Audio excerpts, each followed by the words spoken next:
Hello guys, welcome to my channel the flawless study. मैं हूं पूजा, आपको साइंस पढ़ने में हेल्प करूंगी। आज हम लोग पढ़ेंगे क्या, क्लास 9 का चैप्टर है force and the loss of motion, वो हम लोग पढ़ेंगे।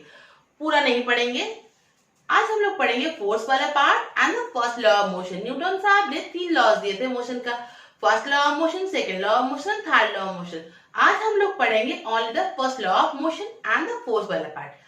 फोर्स वाला पार्ट भी हम थोड़ा बोल देते हैं क्योंकि बाकी पार्ट जो है फोर्स का जो डिटेल्स है वो हम लोग क्लास 8 में पढ़ के आए हैं। तो अगर किसी को जरूरत है तो क्लास 8 का जो फोर्स एंड प्रेशर वाला चैप्टर है उसका फोर्स वाला पार्ट जाके आप लोग क्लियर कर लीजिए, आपका कॉन्सेप्ट क्लियर। उसका लिंक हम डिस्क्रिप्शन बॉक्स में दे देंगे। चलो स्टार्ट करते हैं। अच्छा, स्टार्ट करने से पहले एक बार फिर से शेयर, सब्सक्राइब एंड लाइक कर दीजिए अगर आपको पसंद आया तो, एंड बेल आइकन को दबा दीजिए, आगे आने वाले सारी वीडियोस का अपडेट आपको मिल जाएंगे। क्लियर, चलो स्टार्ट करते हैं। तो ये है फर्स्ट फोर्स।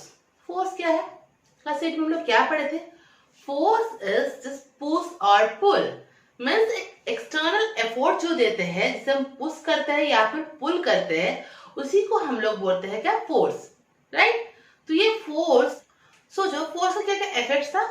Effects था कि force can change the shape and size, force can change the state of motion, force can change the direction of motion, all that things ना। तो हर टाइम के लिए ऐसा होता है। अगर मैं किसी दीवार को ऐसा धक्का लगाओ, पुश करूं, तो क्या उसका शेप एंड साइज चेंज होगा या फिर उसका मोशन में आएगा, रेस्ट कंडीशन में नहीं आएगा। बट ये कोशिश करता है, टेंड्स टू चेंज। हर टाइम नहीं होता है लेकिन ये होता है। तो क्लास 8 में हम लोग डेफिनेशन लिखे थे क्या, force is just a push और पुल। बट यहाँ पर क्लास अपग्रेड हुआ है तो हमारा डेफिनेशन को भी अपग्रेड करना चाहिए। सो हमारा डेफिनेशन हम लोग अब लिखेंगे क्या, force is an external effort in the form of push और पुल दैट चेंज और टेंड्स टू चेंज, इंपॉर्टेंट ना, tends to change the state of motion and size and shape of an body. State of motion के अंदर ही हमने क्या किया, जो डायरेक्शन ऑफ मोशन का चेंज भी उसी के अंदर आ जाता है, तो उसमें कोई दिक्कत नहीं है। आप ये वाला डेफिनेशन लिखेंगे तो ज्यादा बेटर होगा। क्लियर। अब बताइए, फोर्स का एक जनरल इक्वेशन है वो हम लिखते हैं, बाकी सारे इक्वेशन बहुत सारा है वो नेक्स्ट हम करते जाएंगे। तो फोर्स का एक जनरल इक्वेशन वो होता है F equals to m into A। ये होता है फोर्स का एक जनरल इक्वेशन। तो इसमें फोर्स क्या होता है, मतलब F फॉर होता है फोर्स, M फॉर होता है मास एंड A फॉर होता है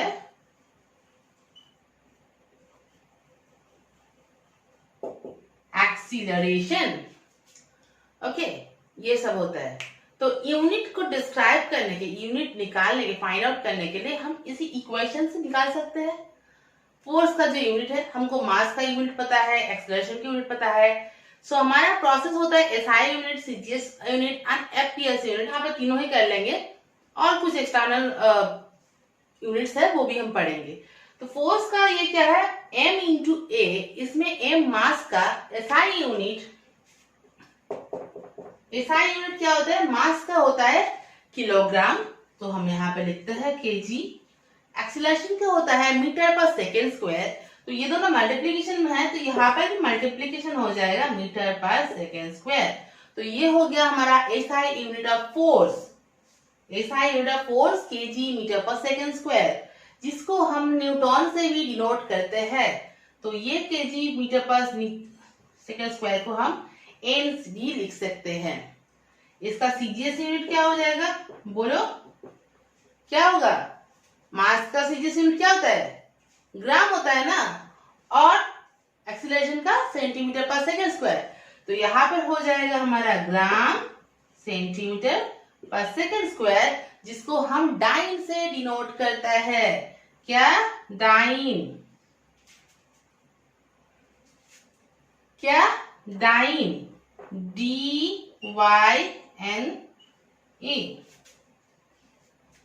सो ये हुआ हमारा क्या, SI unit and CGS unit. और एक यूनिट होता है जो होता है हमारा एफपीएस यूनिट। वो एफपीएस यूनिट क्या होता है, एफपीएस यूनिट होता है हमारा पाउंड, जिसको हम LBB लिखते हैं, पाउंड। ठीक है, ये इतना भी पॉपुलर नहीं है, मतलब इतना लगता नहीं है जितना हमारा जनरल होता है न्यूटन एंड डाइन। और भी है ग्रेविटेशनल फोर्स जो होता है ना, उसमें ग्रेविटेशनल मैट्रिक यूनिट में भी होता है। जो ग्रेविटेशनल मैट्रिक यूनिट में भी दो चीज होता है, वो क्या होता है, में होता है KG force and gram force, KG force and gram force. अब हम लोग कितना सारा यूनिट हमको मिला है, 5 यूनिट मिला है ना। वो क्या क्या, newton, dyne, pound, kg force and gram force. तो सारे के एक इंटर रिलेशन है, newton, dyne, kg force, gram force. So वो सारे हम लोग निकालेंगे अभी, ठीक है।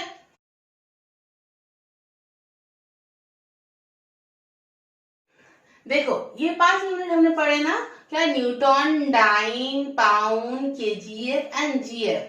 ओके, सो इन सब का इंटर रिलेशन है। न्यूटन और डाइन, जैसे न्यूटन और dyne, 1 newton equals to 10 to the power 5 dine.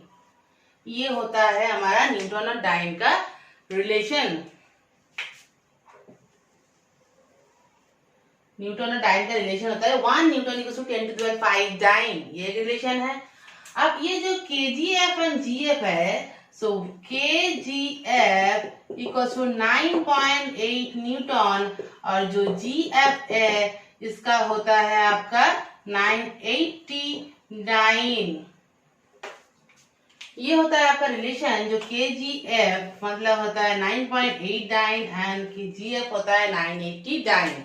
ठीक है, क्लियर हुआ? सो ये रिलेशन क्लियर हुआ। तो अब अगर और भी कुछ जो जानना है, contact force, non contact force जो भी है, और balance force, unbalance force, yes, balance force and unbalance force यहाँ पे इंपॉर्टेंट है फॉर द मोशन। एक चीज बताओ, क्या कोई भी चीज जरूरी होता है, कारण जरूरी होता है मोशन में आने के लिए? जो and causes needed for motion, obviously ना, विदाउट फोर्स कोई भी रेस्ट कंडीशन का सामान और ऑब्जेक्ट मोशन में नहीं जा सकता है। जब तक आप एक्सटर्नली फोर्स अप्लाई ना करो तब तक वो नहीं जा सकता है मोशन में। तो क्या आपको फोर्स नीडेड होता है ना मोशन के लिए? तो यहाँ पे ये हो जाएगा answer, yes, this is needed for force for the motion. Clear? तो फोर्स क्या है ये हमको समझ में आ गया। तो मोशन के लिए क्या जरूरी होता है, ऑब्वियसली फोर्स जरूरी है, वो भी समझ में आया। अब जो न्यूटन साहब ने हमारा 3 जो लॉज, मोशन का 3 लॉज प्रपोज किए थे, वो क्या क्या है? वो तीनों लॉज के अंदर फर्स्ट लॉ पढ़ेंगे आज। तो फर्स्ट लॉ ऑफ मोशन में क्या बोल रहे हैं, देखो क्या है, an object remains in a state of rest और in uniform motion in a straight line unless compelled to change that state of an applied force। मतलब क्या है? आप मैम क्या बकबक की है, आज तो कुछ नहीं समझ में। तो है क्या ये?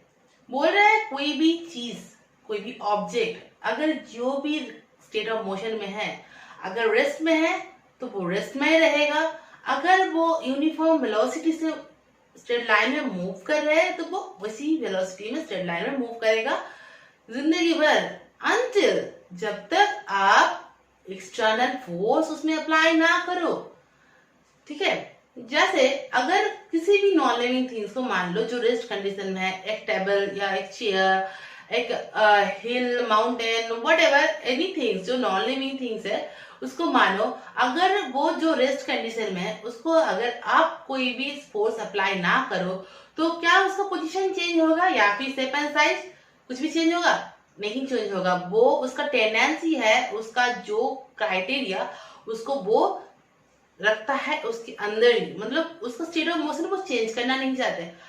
ठीक है, अगर वो कोई मूविंग चीज होगा, यूनिफॉर्म स्पीड में वो मूव करते आ रहे हैं, तो भी उसको अगर एक्सटर्नल फोर्स अप्लाई ना किया जाए तो वो जिंदगी भर, वो मतलब अनलिमिटेड टाइम तक वो वैसे ही चलता रहेगा। ठीक है, ये चीज हमारा थियोरिटिकल है। एक्चुअली प्रैक्टिकल में हम लोगों को ये देखने को नहीं मिलता है, because of their is all the time in the motion case, motion case में ऑल द टाइम जैसे एक्सटर्नल फोर्स जो है फ्रिक्शनल फोर्स वो आ ही जाता है रेजिस्ट करने के लिए। तो ये रहता है। इसलिए हम लोगों को in normal life, in regular life is practical, हमको ये वाला जो है मोशन, जो अनलिमिटेड टाइम तक मोशन में रहेगा, वो देखने को नहीं मिलता है। ठीक है, मानो आप एक चीज सोचो, अगर हम लिविंग थिंग्स के बारे में, ये होता नहीं है, नॉन लिविंग थिंग्स के लिए होता है, लेकिन अब मान लो अगर आपके पास सब कुछ है, मतलब आपको खाना तो आप खा लिए हो, कुछ भी हो, तो आप क्या सब कुछ कर लिए हो, कुछ भी काम नहीं है, तो आप जहां पे बैठे हो उससे क्या कुछ काम, मतलब सब कुछ हो गया है, फिर भी कुछ काम करने के लिए कोई बुलाएगा तो आपको लगेगा अरे बैठी हूँ, बैठी थी, अच्छी थी, थोड़ी हमको क्यों जाने के लिए बुला रहे हैं, ये मन में आता है। मतलब हम खुद लिविंग थिंग्स होके भी नहीं चाहते हैं कि हमारा जो स्टेट है उसको चेंज करना, राइट। तो वैसे ही नॉन लिविंग थिंग्स को तो कोई लाइफ नहीं होता है, वो उसका मन भी नहीं होता है, तो उसका एक टेंडेंसी होता है कि वो सस्टेन करे, जो भी उसका स्टेट ऑफ मोशन है वो उसको रिमेंस कंसर्न रहना पसंद करता है, अगर जब तक वो एक्सटर्नल फोर्स ना दो। वही बोला है फर्स्ट लॉ ऑफ मोशन, और ये जो चीज है उसी का नाम है inertia. First law of motion को और एक नाम है लॉ ऑफ इनर्शिया। क्या है इस फर्स्ट लॉ ऑफ मोशन का और एक नाम? क्या है? Law of inertia. Law of inertia है इसका और एक नाम, ठीक है। और ये है फर्स्ट लॉ ऑफ मोशन का लॉ। जो ये इनर्शिया टर्म मैम आप कहाँ से लेके आए, पता तो नहीं है। तो ये इनर्शिया यही टर्म है जो टेंडेंसी शो करता है कोई भी ऑब्जेक्ट उसका स्टेट को रिमेन कांस्टेंट रखने के लिए, वही टेंडेंसी होता है उसका इनर्शिया। देखो इनर्शिया का हमने डेफिनेशन क्या दिया है, the tendency of undisturbed objects to stay at rest or to keep moving with the same velocity is called the inertia। जो टेंडेंसी के वजह से हम लोगों का नॉन लिविंग या ऑब्जेक्ट्स का जो स्टेट ऑफ मोशन है उसको सस्टेन करने के लिए, उसको रखने के लिए जो टेंडेंसी होता है, उसी टेंडेंसी को बोलता है इनर्शिया। क्लियर हुआ? हम एग्जांपल्स देंगे, बहुत सारे एग्जांपल्स देंगे, थोड़ा रुक जाओ। अच्छा देखो इनर्शिया समझ में आ गया। तो ये इनर्शिया का भी टाइप्स है, मतलब हमारा स्टेट ऑफ मोशन होता है वो रेस्ट कंडीशन होता है, मोशन कंडीशन होता है, उसी के रेस्पेक्ट में इनर्शिया का भी 3 कैटेगरीज होता है। वो होता है inertia of rest, inertia of direction and inertia of motion. मतलब जो इनर्शिया मतलब किसी भी उसका कैरेक्टरिस्टिक्स जो स्टेट ऑफ मोशन है उसको सस्टेन करना ना, उसको पकड़ के रखना। तो जो भी है रेस्ट कंडीशन में अगर वो है, जैसे सोचो एक पत्थर एक जगह पे है, जब तक उसको आप एक्सटर्नल फोर्स नहीं दोगे तो पत्थर वो क्या होगा, स्टोन जो है वो मूव नहीं करेगा। तो किस वजह से नहीं करेगा? क्योंकि उसमें इनर्शिया ऑफ रेस्ट है, तो वो हो जाएगा रेस्ट कंडीशन। अब बोलोगे मैं सर जो थोड़े थोड़े छोटा छोटे जो पत्थर होते हैं वो तो मूव करते हैं, वहां पर क्यों मूव करता है? वहां पर एयर आता है या फिर वाटर आता है जो कि एक्सटर्नल फोर्स देता है, तभी वो मूव करता है, अदरवाइज नहीं मूव करते। ठीक है, तो वो हो गया इनर्शिया ऑफ रेस्ट की वजह से। अब inertia of direction, inertia of direction ये क्या होगा? देखो जब कोई बाइक में, अब सभी लोग बाइक में चले हो ना, चढ़े हो, तो बाइक में जब हम लोग जाते हैं तब क्या होता है, एक ही सीट के एक जगह में बैठे होते हैं, जब हाई स्पीड में स्ट्रेट जा रहे हैं, एक डायरेक्शन में जा रहे हैं, अचानक से कोई टर्निंग, कोई मोड़ आ गया ऐसा और हम लोग ऐसे मूव कर जाए, तो क्या होता है, हमारा जो पोजीशन है वो सीट से थोड़ा स्लिप कर जाता है। क्यों करते हैं? वो डायरेक्शन, इनर्शिया ऑफ डायरेक्शन की वजह से, क्योंकि जो डायरेक्शन था वो डायरेक्शन चेंज हो गया। तो हमारा जो बॉडी का पार्ट का जो अपर पोर्शन है वो क्या होगा, वो तो हमारा मोटर बाइक के साथ तो अटैच नहीं है ना, इसलिए वो क्या हो जाएगा, मोटर बाइक के साथ जो अटैच वाला पोर्शन है वो उसके साथ चला जाएगा, और ये वाला जो हमारा ऊपर वाला हिस्सा वो चाहेगा क्या, जैसे जा रहा था वैसे जाने के लिए। तो इसी वजह से क्या होता है, अपर वाला पोर्शन लोअर वाला पोर्शन थोड़ा हिल जाता है, और उसी की वजह से हमारा जो बॉडी का सीट से हमारा थोड़ा स्लिप कर जाता है। तो वो हो जाएगा इनर्शिया ऑफ डायरेक्शन, मतलब हमारा जो बॉडी है, वो ऑब्जेक्ट है, वो भी इनर्शिया ऑफ डायरेक्शन, जो सेम डायरेक्शन में जा रहे थे उसी डायरेक्शन को मेंटेन करना चाहता है। नेक्स्ट होता है inertia of motion. Inertia of motion में क्या होता है, मतलब कोई भी चीज अगर मोशन में आ रहा है तो उसको आप अगर स्टॉप करना भी नहीं चाहता है। जैसे ये इन दोनों का एक इंटररिलेटेड एक एग्जाम्पल है जो हम दे रहे हैं। देखो सभी लोग हम कार में गए हैं, बस में गए हैं, ट्रेन में गए, चढ़े हैं ना, तो जब रेस्ट कंडीशन में है, मान लो ट्रेन में हम सभी लोग चढ़े हैं, तो ट्रेन में हम लोग बैठे हैं, ठीक है, रेस्ट कंडीशन में है ट्रेन, हम भी बैठे हैं। जब अचानक से वो स्टार्ट कर दिया, हमारा जब रेस्ट कंडीशन में था पूरा बॉडी रेस्ट में था, हमारा लोअर पोर्शन हर टाइम, हमारा लोअर पोर्शन क्या होता है, लोअर पोर्शन ट्रेन का सीट के साथ अटैच होता है, मतलब ट्रेन का जो मूवमेंट होगा लोअर पोर्शन का मूवमेंट वही होगा, लेकिन अपर पोर्शन क्या होता है वो फ्री होता है, उस पर अटैचमेंट नहीं होता है, इसलिए वो जो भी उसका इनर्शिया है उसको मेंटेन करना चाहते हैं।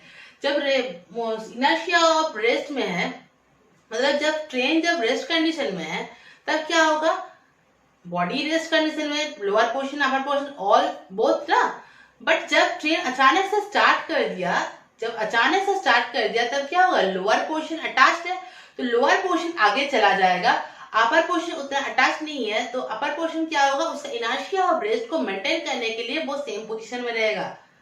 हम जब स्टार्ट करते हैं हम पीछे ऐसे हिल जाते हैं, वो हमारा अपर पोर्शन नहीं हिलता है, अपर पोर्शन स्ट्रेट होता है, स्टेबल होता है, लेकिन लोअर पोर्शन आगे चला जाता है।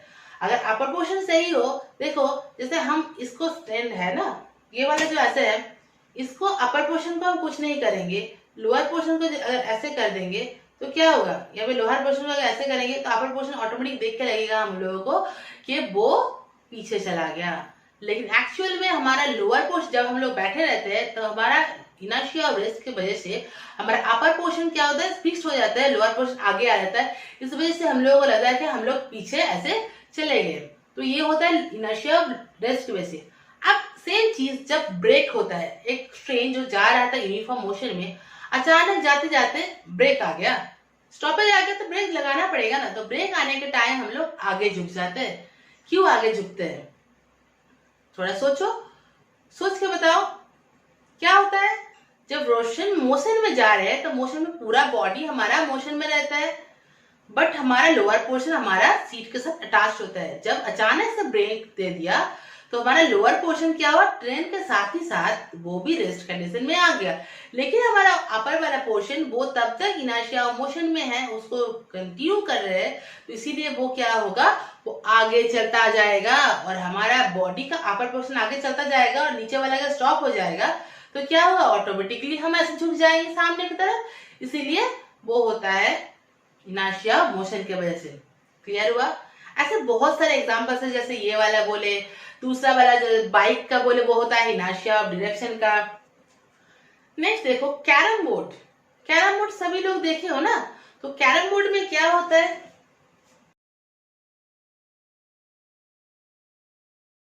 देखो कैरम बोर्ड हम सभी लोग देखे हैं, तो कैरम बोर्ड में क्या होता है, ये मान लो एक कैरम बोर्ड है, इसमें क्या होता है, बहुत सारे गोटी रखा हुआ है, ऐसे लंबे करके स्टॉक हिसाब से रखा हुआ है, एक ऐसे लंबे करके बहुत सारे गोटी को ऐसे सजा के रखा हुआ है। अगर हम एक स्ट्राइकर लेके ऐसे स्ट्राइक करें नीचे से, तो ये स्ट्राइकर है, मान लो इसको हम स्ट्राइक कर रहे हैं, तो क्या होता है, सिर्फ नीचे वाला को हम धक्का दे रहे हैं तो नीचे वाला हमारा मोशन में आके वो निकल जाता है, ऊपर वाला जितना सारा होता है वो क्या होता है, नीचे सडनली आ जाता है, वो किसी भी चेंज नहीं होता है। तो वो क्यों, धक्का तो हमने मारा था ना, तो क्यों एक्सटर्नल फोर्स सिर्फ लगा था किसके ऊपर, नीचे वाला गोटी के ऊपर, ऊपर वाला क्या वो अपना जो इनर्शिया ऑफ रेस्ट है वो मेंटेन करना चाहता था, इसीलिए वो लोग सारे क्या हुआ, नीचे ऐसे गिर गया, सिर्फ नीचे वाला साइड गोटी जो है वो निकल गया। ये भी हुआ एक इनर्शिया ऑफ रेस्ट का एग्जाम्पल। दूसरा और एक इनर्शिया ऑफ रेस्ट का एग्जाम्पल दे सकते हैं, जैसे ग्लास लो, ग्लास के ऊपर एक कार्डबोर्ड रखो, मानो ये ग्लास है, ठीक है, ग्लास के ऊपर पानी भर लो, नहीं तो टूटने का डर होगा। अब इसमें एक कार्डबोर्ड रखो, कार्डबोर्ड रखो और कार्डबोर्ड के ऊपर एक 5 रुपीज का कॉइन रखो, आप 1 रुपी की रख सकते हो, लेकिन थोड़ा भारी होगा तो आपको एक्सपेरिमेंट करने में आसानी होगा, तो ये आप लोग घर पे कर सकते हो। 5 रुपी का कॉइन रखो, देन जो कार्डबोर्ड है, इस कार्डबोर्ड को ऐसे स्ट्राइक करो, तो क्या होगा, कार्डबोर्ड निकल जाएगा और उसके ऊपर जो ये 5 रुपी का कॉइन है ना, 5 रुपी का जो कॉइन है वो नीचे, ये इसका जो पोजीशन है वो उसी पोजीशन को मेंटेन करना चाहेगा, सिर्फ आपका एक्सटर्नल फोर्स की वजह से ये जो कार्डबोर्ड है वो कार्डबोर्ड नीचे बाहर निकल जाएगा और ये वाला क्या होगा, इसी पोजीशन से नीचे आके यहाँ पर गिर जाएगा।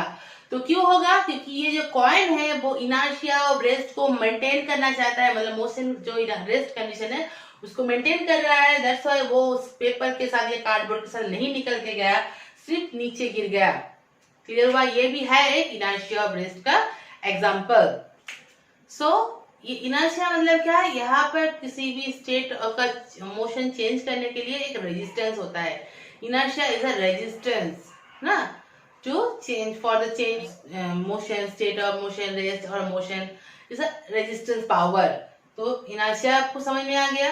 अब इनर्शिया में मास के ऊपर बहुत ज्यादा डिपेंड करता है। जो इनर्शिया होता है ना, वो ऑब्जेक्ट का मास के ऊपर बहुत ज्यादा डिपेंड करता है। अगर आप छोटा सा एक बॉल लो और एक बड़ा सा पत्थर लो, या फिर एक बुलडोजर लो और एक छोटा सा पत्थर लो, तो क्या होगा, आप किसको हिलाना ज्यादा इजी होगा? पत्थर को। पत्थर को तो ऐसे तोलोगे और उसको फेंक दोगे या फिर मारोगे, तो क्या होगा, फेंक के मारोगे, तो क्या होगा, वो उसमें ज्यादा आसानी होगा। क्यों? क्योंकि इसका मास जो है वो कम है। इसका जो मास है पत्थर का वो बहुत कम है with respect to the bulldozer. आप बुलडोजर को धक्का लगाओगे फिर भी आप उसको हटा नहीं पाओगे एक जगह से, पोजीशन चेंज नहीं कर पाओगे। बहुत ज्यादा फोर्स अप्लाई करोगे तभी उसका पोजीशन चेंज कर पाओगे, अदरवाइज नहीं कर पाओगे। तो जो मास है, ये मास बहुत ज्यादा इंपॉर्टेंट कैरेक्टर प्ले करता है inertia. So mass and inertia का एक रिलेशन है, वो होता है डायरेक्टली प्रोपोर्शन।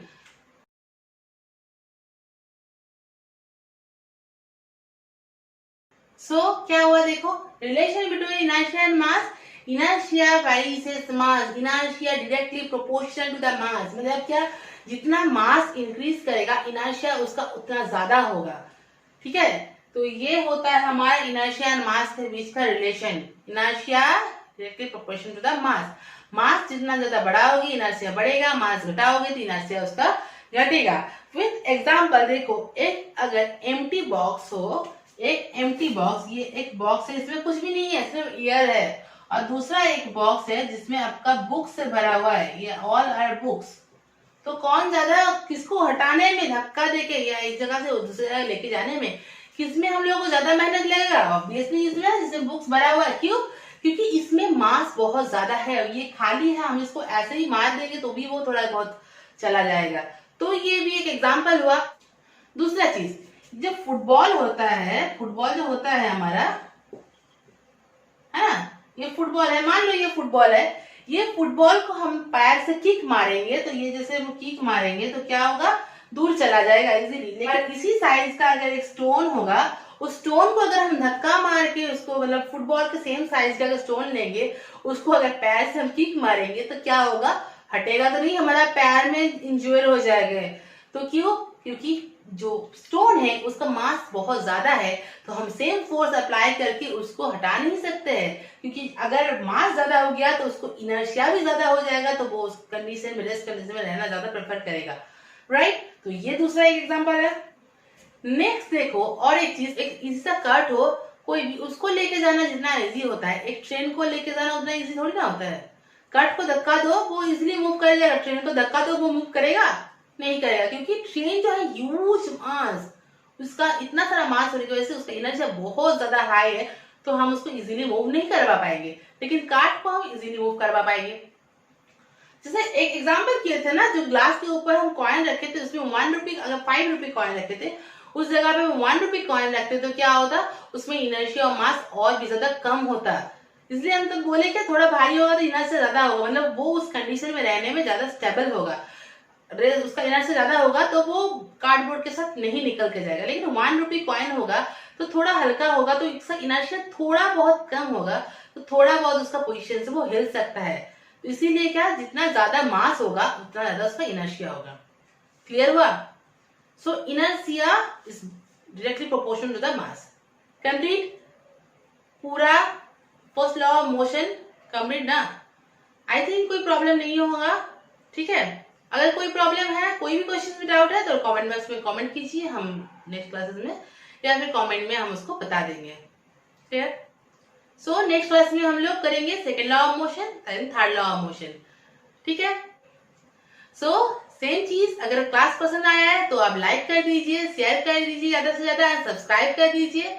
ठीक है, thank you, keep watching the flawless study.